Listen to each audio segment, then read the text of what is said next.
मंच को प्रणाम करता हूं और सभी श्रोताओं को नमन। रोज़मर्रा की घटना से हास्य निकलता है। अभी आदरणीय अशोक जी ने कहा कि आजकल तो बस कुछ कुछ होता है। उन्हीं शब्दों को लेकर के मैं घटना से पहले आपको जोड़ता हूं। मुझे याद है एक बार मैं अपनी पत्नी के साथ एक फिल्म देखने के लिए गया, कुछ कुछ होता है। इंटरवल तक तो कुछ हुआ ही नहीं।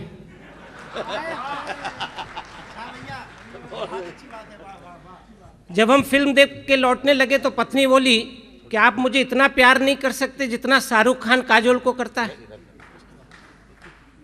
मैंने कहा दोनों की परिस्थितियां डिफरेंट हैं। पहली बात तो ये कि उसे ये प्यार का नाटक केवल 3 घंटे ही करना है।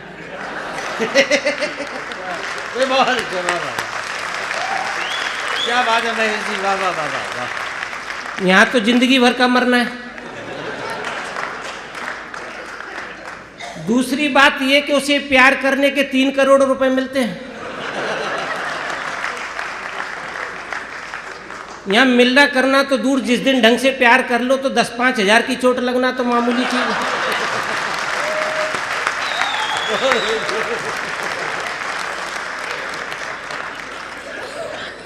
और तीसरी और सबसे बड़ी बात यह कि उसे जिससे प्यार करना है वो उसकी खुद की बीवी नहीं है।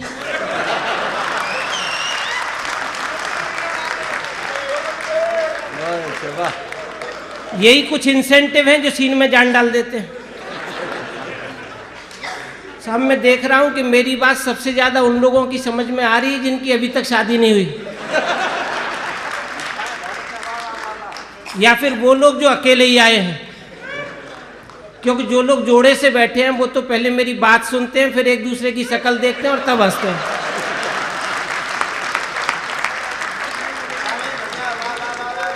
आतंकवाद इसे ही कहते हैं। सब कवि होना बड़ी फजीयत की चीज है, और पढ़ा लिखा कवि होना तो और भी फजीयत की चीज है। लोग एनसाइक्लोपीडिया की तरह से ट्रीट करते हैं। एक दिन एक सज्जन आए, कहने लगे कि भाई घड़ी और लेडीज की तुलना कीजिए। बोले घड़ी और लेडीज की तुलना कीजिए। मैंने कहा दोनों ही घूमने से नहीं थकती, दोनों ही रात दिन टिक टिक करती हैं, और दोनों को ही लाइट मॉडल आजकल ज्यादा पसंद किए जाते हैं। तो कहने लगे कोई अंतर भी बताइए। मैंने कहा अंतर सुन लो कि घड़ी और लेडीज, मैंने कहा एक की जब चाहे तब आप चाबी भर सकते हो,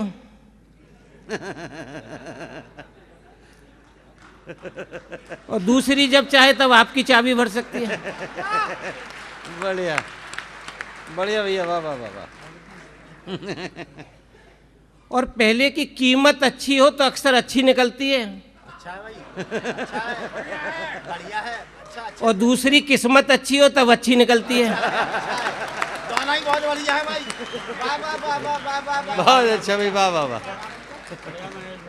और तीसरी और सबसे बड़ी बात ये कि एक बिगड़ जाए तो बंद हो जाती है, अच्छा है बेटा। अरे बिल्कुल निर्बाध जा रहे हैं आप, निर्बाध। और दूसरी बिगड़ जाए तो शुरू हो जाती है। क्या बात है। मित्रों, एक बार मैं घूमने के लिए जा रहा था कि सुबह सुबह मेरा एक मित्र मिल गया। बोला बेधड़क जी ये बताओ कि मुर्गा सुबह सुबह बांग क्यों देता है।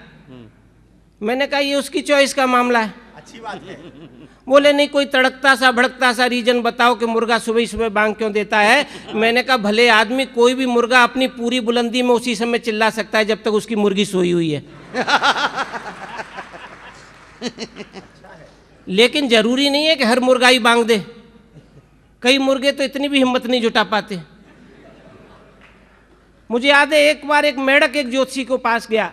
ज्योतिषी ने कहा तुम्हारा भविष्य बहुत उज्जवल है, शीघ्र ही तुम्हें इस नरक से मुक्ति मिलेगी। मेढक बोला महाराज कैसे। ज्योतिषी बोला शीघ्र ही तुम्हारी मुलाकात एक सुंदर युवती से होगी जो तुम्हारे बारे में ज़्यादा से ज़्यादा जानना चाहेगी। मेढक उतावला हो गया, बोला महाराज उससे मेरी मुलाकात कब और कहाँ होगी। ज्योतिषी बोला अगले हफ्ते बायोलॉजी की लैब में। मेढक उदास हो गया, बोला महाराज मैं तो समझता था कि जैसे ही मुझे स्पर्श करेगी मैं नर रूप में आ जाऊंगा, फिर वो मेरा वर्ण करेगी और उसके बाद हम खुशी खुशी जीवन यापन करेंगे। ज्योतिषी बोला बेवकूफ़, फिर से नरक भोगना चाहता है? अगर सुंदर युवती के साथ जीवन यापन करने से खुशी मिल जाती तो इतने सारे लोग अपनी रातों की नींद खराब करके यहाँ कवि सम्मेलन सुनने आते। क्या बात है। बोले तेरे लिए तो गोल्डन अपॉर्चुनिटी है, एक बार जी भर के देख लियो, झटके में चला जा, ये रोज रोज की हलाल की जिंदगी में क्या रखा है। तो मित्रों, अब इस छोटी संक्षिप्त सी भूमिका के बाद मैं छोटी सी 2-3 कविताएं, पसंद नहीं आई तो फिर 2-3 बड़ी बड़ी कविताएं। एक बात और बता दूं कि जिस रचना पे ताली नहीं बजेगी मैं समझूंगा आपकी समझ में नहीं आई है, ऐसी रचना को मैं दोबारा दोहराऊंगा। लगता है समझ में आ गए। अभी पिछले दिनों मैं अपने एक मित्र के यहाँ गया जो आर्मी में कर्नल हैं।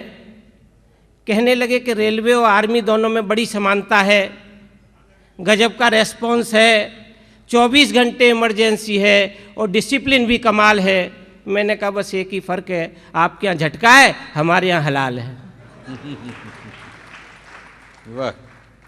एक अपनी पसंद की कविता का शीर्षक है रेल यात्रा। कि काफ़ी दिन टलते टलते एक दिन निकल ही आया मुहूर्त, पकड़ी फ्रंटियर मेल और चल दिए सूरत।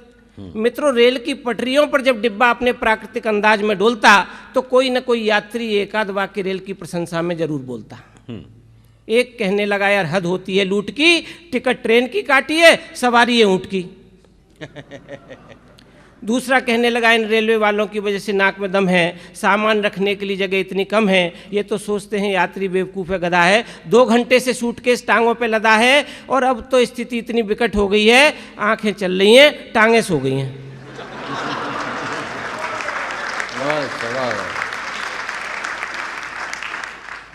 खैर इसी तरीके से पूरी रात कोई न कोई किसी न किसी मुद्दे पे छेड़ता रहा बात। हालांकि हमें सीट मिली हुई थी पर मन ही मन हम भी हो रहे थे चिड़चिड़े, क्योंकि में कई बार लोग हमारे ऊपर ही गिर पड़े। और अफसोस इस बात का कि जितने भी गिरे उनमें एक भी काम का नहीं। सब के सब ट्रक के मॉडल थे, मारुति और मैटिज एक भी नहीं। खैर हम थोड़े बहुत परेशान से परंतु इत्मीनान से सूरत पहुँचे, लेकिन सूरत पहुँचते ही हमारे साथ एक घटना घट गई। प्लेटफॉर्म पर उतरते ही हमारी जेब कट गई। मामला विचित्र था, रुपए तो बच गए लेकिन पर्स निकल गया जिसमें हमारी पत्नी द्वारा लिखा गया पहला पत्र था। पत्र का खो जाना हमारी भावनाओं को एक धक्का था, क्योंकि उसमें हमारी पत्नी ने हमें पहली बार और आखिरी बार डार्लिंग लिखा था। इसमें हंसने की कोई बात नहीं है, तो अपनी अपनी व्यवस्था है। आप अपनी श्रीमती जी से कहें आपको भैया लिखा करें।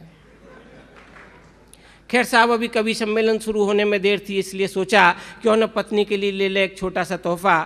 काफ़ी बड़ा कपड़ा मार्केट, कम से कम 200-250 शॉप, लेकिन ज़्यादातर पे वही नाइटी, मिडी, मैक्सी और टॉप।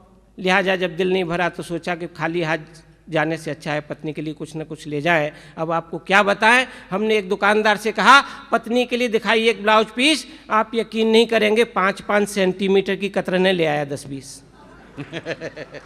बोला कॉटन में तो इतने ही पीस हैं, टेरिकॉट में चाहिए तो और छांट देंगे और छोटा चाहिए तो छोटा काट देंगे।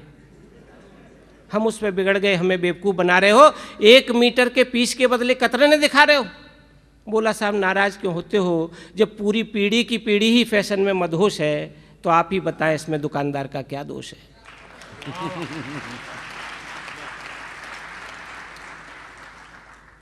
दुकानदार तो वही न बेचेगा जो जमाना चाहेगा। 21वीं सदी में मोहनजोदड़ो हड़प्पा की सभ्यता कहाँ से लेके आएगा। बोला आपको ये पीस कतरने नज़र आ रहे हैं, आपके विचार महान हैं, परंतु परसों यही पीस मैंने मल्लिका शेरावत को दिखाए थे तो कह रही थी भाई साहब ये पीस है, ये तो थान है। वो तो गनीमत है यहाँ गांधी जी का राज होने का कुछ तो असर है, वरना यहाँ से थोड़ी दूर जो मुंबई शहर है वहाँ की फैशन देख के तो आपका दम निकल जाएगा। अरे 1 मीटर कपड़े में तो पूरी फिल्म इंडस्ट्री का काम चल जाएगा।